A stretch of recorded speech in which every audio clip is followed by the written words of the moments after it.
దేవునితో నువ్వు మాట్లాడి ఎన్ని రోజులైంది? ఒకప్పుడు గంటల తరబడి కన్నీళ్లతో ప్రార్థన చేసిన నీ మోకాళ్ళు ఇప్పుడు ఎందుకు మొద్దుబారిపోయాయి?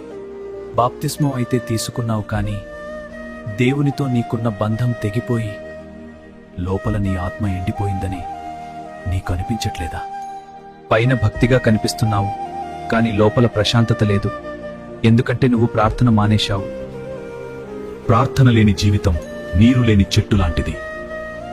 శోధన వచ్చినప్పుడు నిలబడలేక పాపంలో పడిపోతున్నావంటే కారణం నువ్వు మోకాళ్ల మీద గెలవడం మానేశావు. నీ హృదయం ఒక ఎడారిలా మారిపోయింది. లూకా ఏం చెబుతుందంటే, మనుష్యులు విసుకక నిత్యము ప్రార్థన చేయుచుండవలెను. నువ్వు విసిగిపోయావా? లోకపు పనుల్లో పడి తండ్రిని మర్చిపోయావా? ప్రార్థన లేకపోతే నువ్వు అపవాదికి సులభంగా దొరికిపోతా. నీ గదిలోకి వెళ్లి తలుపు వేసుకో. ఏడుస్తూ దేవుని పాదాలు పట్టుకో. ప్రభువా, నా ప్రార్థన జీవితాన్ని మళ్ళీ వెలిగించు. నీతో నేను మాట్లాడాలి. ఆరిపోయిన ఆ దీపాన్ని ఆయన మళ్లీ వెలిగించడానికి సిద్ధంగా ఉన్నారు. మోకాళ్ల మీద గెలిచినవాడు లోకంలో ఎక్కడైనా గెలుస్తాడు. దేవునితో నువ్వు మాట్లాడి ఎన్ని రోజులైంది? ఒకప్పుడు గంటల తరబడి కన్నీళ్లతో ప్రార్థన చేసిన నీ మోకాళ్ళు ఇప్పుడు ఎందుకు మొద్దుబారిపోయాయి?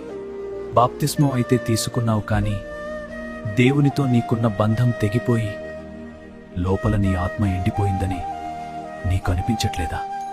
పైన భక్తిగా కనిపిస్తున్నావు, కానీ లోపల ప్రశాంతత లేదు. ఎందుకంటే నువ్వు ప్రార్థన మానేశావు. ప్రార్థన లేని జీవితం నీరు లేని చెట్టు లాంటిది. శోధన వచ్చినప్పుడు నిలబడలేక పాపంలో పడిపోతున్నావంటే కారణం నువ్వు మోకాళ్ల మీద గెలవడం మానేశావు. నీ హృదయం ఒక ఎడారిలా మారిపోయింది.